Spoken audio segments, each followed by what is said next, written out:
Good morning, Stretton Festival box office. How can I help you? Oh, hello. My family and I are on holiday in the area and we've seen some posters about the festival this week. Could you tell me about some of the events, please? Of course. First of all, are there still tickets available for the jazz band on Saturday?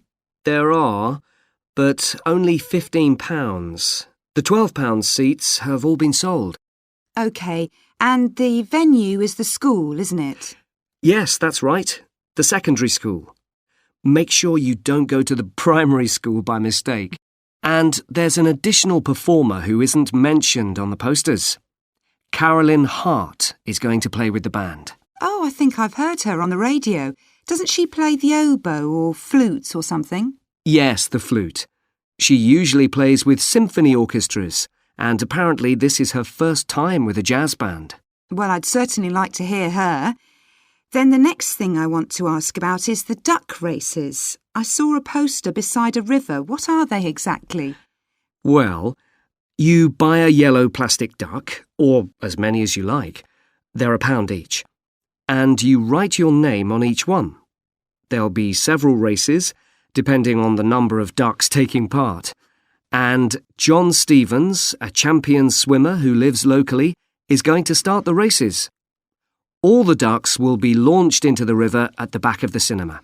Then they'll float along the river for 500 metres, as far as the railway bridge. And are there any prizes? Yes.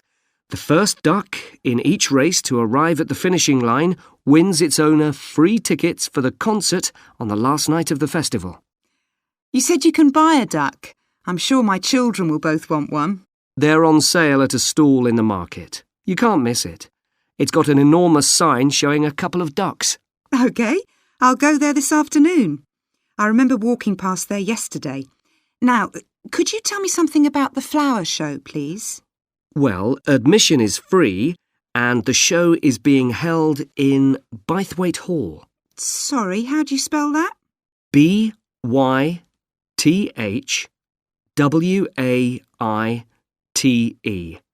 Bythwaite. Is it easy to find? I'm not very familiar with the town yet. Oh, you won't have any problem. It's right in the centre of Stretton. It's the only old building in the town, so it's easy to recognise. I know it. I presume it's open all day. Yes, but if you'd like to see the prizes being awarded for the best flowers, you'll need to be there at 5 o'clock. The prizes are being given by a famous actor, Kevin Shapless. He lives nearby and gets involved in a lot of community events. Gosh, I've seen him on TV. I'll definitely go to the prize giving. Right. I've seen a list of plays that are being performed this week, and I'd like to know which are suitable for my children and which ones my husband and I might go to. How old are your children? 5 and 7. What about The Mystery of Muldoon? That's aimed at 5 to 10-year-olds. So if I take my children, I can expect them to enjoy it more than I do? I think so. If you'd like something for yourself and your husband and leave your children with a babysitter, you might like to see Fire and Flood. It's about events that really happened in Stretton 200 years ago, and children might find it rather frightening. Oh, thanks for the warning. And finally, what about Silly Sailor? That's a comedy, and it's for young and old. In fact, it won an award in the Stretton Drama Festival a couple of months ago. OK. Well, goodbye and thanks for all the information. I'm looking forward to the festival. Goodbye. Good morning and welcome to the museum, one with a remarkable range of exhibits which I'm sure you'll enjoy. My name's Greg and I'll tell you about the various collections as we go around. But before we go, let me just give you a taste of what we have here. Well, for one thing, we have a fine collection of 20th and 21st century paintings, many by very well-known artists. I'm sure you'll recognize several of the paintings. This is the gallery that attracts the largest number of visitors, so it's best to go in early in the day before the crowds arrive. Then there are the 19th century paintings. The museum was opened in the middle of that century, and several of the artists each donated one work to get the museum started, as it were. So they're of special interest to us. We feel closer to them than to other works. The Sculpture Gallery has a number of fine exhibits, but I'm afraid it's currently closed for refurbishment. You'll need to come back next year to see it properly, but a number of the sculptures have been moved to other parts of the museum. Around the World is a temporary exhibition. You've probably seen something about it on TV or in the newspapers. It's created a great deal of interest because it presents objects from every continent and many countries and provides information about their social context, why they were made, who for, and so on. Then there's the collection of coins. This is what you might call a focused specialist collection because all the coins come from this country and were produced between 2,000 and 1,000 years ago. And many of them were discovered by ordinary people digging their gardens and donated to the museum. All our porcelain and glass was left to the museum by its founder when he died in 1878, and in the terms of his will, we're not allowed to add anything to that collection. He believed it was perfect in itself, and we don't see any reason to disagree. Okay, that was something about the collections, and now here's some more practical information, in case you need it. Most of the museum facilities are downstairs in the basement, so you go down the stairs here. When you reach the bottom of the stairs, you'll find yourself in a sitting area with comfortable chairs and sofas where you can have a rest before continuing your exploration of the museum. We have a very good restaurant which serves excellent food all day in a relaxing atmosphere.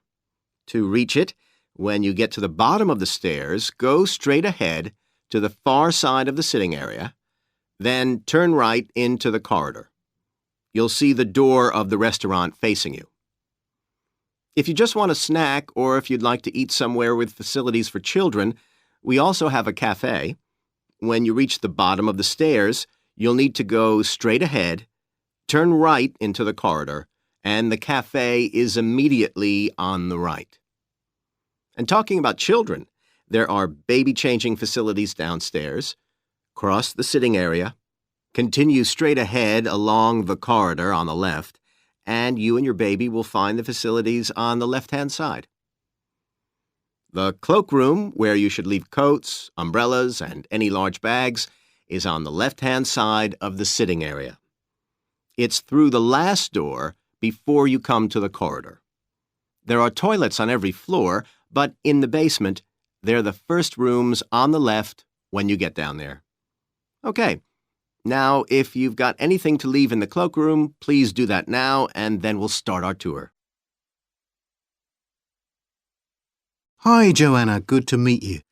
Now, before we discuss your new research project, I'd like to hear something about the psychology study you did last year for your master's degree. So, how did you choose your subjects for that? Well, I had 6 subjects, all professional musicians and all female. 3 were violinists, and there was also a cello player and a pianist and a flute player. They were all very highly regarded in the music world, and they'd done quite extensive tours in different continents, and quite a few had won prizes and competitions as well. And they were quite young, weren't they? Yes, between 25 and 29. The mean was 27.8. I wasn't specifically looking for artists who'd produced recordings, but this is something that's just taken for granted these days, and they all had. Right. Now, you collected your data through telephone interviews, didn't you? Yes. I realised if I was going to interview leading musicians, it'd only be possible over the phone because they're so busy. I recorded them using a telephone recording adapter.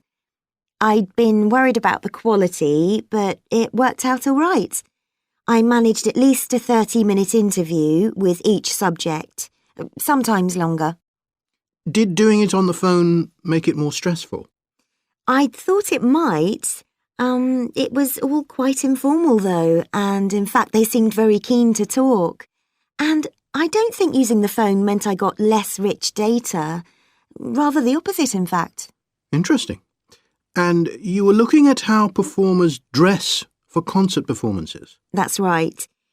My research investigated the way players see their role as a musician and how this is linked to the type of clothing they decide to wear. But that focus didn't emerge immediately. When I started, I was more interested in trying to investigate the impact of what was worn on those listening, and also whether someone like a violinist might adopt a different style of clothing from, say, someone playing the flute or the trumpet. It's interesting that the choice of dress is up to the individual, isn't it? Yes, you'd expect there to be rules about it in orchestras, but that's quite rare. You only had women performers in your study. Was that because male musicians are less worried about fashion? I think a lot of the men are very much influenced by fashion, but in social terms, the choices they have are more limited. They'd really upset audiences if they strayed away from quite narrow boundaries. Now, popular music has quite different expectations. Did you read Mike Frost's article about the dress of women performers in popular music? No. Well, he points out that a lot of female singers and musicians in popular music tend to dress down in performances and wear less feminine clothes, like jeans instead of skirts. And he suggests this is because otherwise they'd just be discounted as trivial. But you could argue they're just wearing what's practical. I mean, a pop music concert is usually a pretty energetic affair. Yes, he doesn't make that point, but I think you're probably right. I was interested by the effect of the audience at a musical performance when it came to the choice of dress. The subjects I interviewed felt this was really important. It's all to do with what we understand by performance as a public event. They believed the audience had certain expectations, and it was up to them as performers to fulfil these expectations, to show a kind of esteem. They weren't afraid of looking as if they'd made an effort to look good. I think in the past, the audience would have had those expectations of one another too, but that's not really the case now. Not in the UK, anyway. No. And I also got interested in what sports scientists are doing too with regard to clothing. Musicians are quite vulnerable physically, aren't they? Because the movements they carry out are very intensive and repetitive. So I'd imagine some features of sports clothing could safeguard the players from the potentially dangerous effects of this sort of thing. Yes, but musicians don't really consider it. They avoid clothing that obviously restricts their movements, but that's as far as they go. Anyway, coming back to your own research, do you have any idea where you're going from here? I was thinking of doing a study using an audience, including... As we saw in the last lecture, a major cause of climate change is the rapid rise in the level of carbon dioxide in the atmosphere over the last century. If we could reduce the amount of CO2, perhaps the rate of climate change could also be slowed down. One potential method involves enhancing the role of the soil that plants grow in with regard to absorbing CO2. Ratan Lal, a soil scientist from Ohio State University in the USA, claims that the world's agricultural soils could potentially absorb 13% of the carbon dioxide in the atmosphere, the equivalent of the amount released in the last 30 years, and research is going on into how this might be achieved. Lal first came to the idea that soil might be valuable in this way, not through an interest in climate change, but rather out of concern for the land itself and the people dependent on it. Carbon-rich soil is dark, crumbly and fertile and retains some water. But erosion can occur if soil is dry, which is a likely effect if it contains inadequate amounts of carbon. Erosion is of course bad for people trying to grow crops or breed animals on that terrain. In the 1970s and 80s, Lal was studying soils in Africa so devoid of organic matter that the ground had become extremely hard, like cement. There he met a pioneer in the study of global warming who suggested that carbon from the soil had moved into the atmosphere. This is now looking increasingly likely. Let me explain. For millions of years, carbon dioxide levels in the atmosphere have been regulated, in part, by a natural partnership between plants and microbes, tiny organisms in the soil. Plants absorb CO2 from the air and transform it into sugars and other carbon-based substances. While a proportion of these carbon products remain in the plant, some transfer from the roots to fungi and soil microbes, which store the carbon in the soil. The invention of agriculture some 10,000 years ago disrupted these ancient soil-building processes and led to the loss of carbon from the soil. When humans started draining the natural topsoil and ploughing it up for planting, they exposed the buried carbon to oxygen. This created carbon dioxide and released it into the air. And in some places, grazing by domesticated animals has removed all vegetation, releasing carbon into the air. Tons of carbon have been stripped from the world's soils, where it's needed, and pumped into the atmosphere. So, what can be done? Researchers are now coming up with evidence that even modest changes to farming can significantly help to reduce the amount of carbon in the atmosphere. Some growers have already started using an approach known as regenerative agriculture. This aims to boost the fertility of soil and keep it moist through established practices. These include keeping fields planted all year round and increasing the variety of plants being grown. Strategies like these can significantly increase the amount of carbon stored in the soil, so agricultural researchers are now building a case for their use in combating climate change. One American investigation into the potential for storing CO2 on agricultural lands is taking place in California. Soil scientist Wendy Silver of the University of California, Berkeley, is conducting a first-of-its-kind study on a large cattle farm in the state. She and her students are testing the effects on carbon storage of the compost that is created from waste, both agricultural, including manure and corn stalks, and waste produced in gardens, such as leaves, branches, and lawn trimmings. In Australia, soil ecologist Christine Jones is testing another promising soil enrichment strategy. Jones and 12 farmers are working to build up soil carbon by cultivating grasses that stay green all year round. Like composting, the approach has already been proved experimentally. Jones now hopes to show that it can be applied on working farms and that the resulting carbon capture can be accurately measured. It's hoped in the future that projects such as these will demonstrate the role that farmers and other land managers can play in reducing the harmful effects of greenhouse gases. For example, in countries like the United States, where most farming operations use large applications of fertilizer, changing such long-standing habits will require a change of system. Ratan Lal argues that farmers should receive payment, not just for the corn or beef they produce, but also for the carbon they can store in their soil. Another study being carried out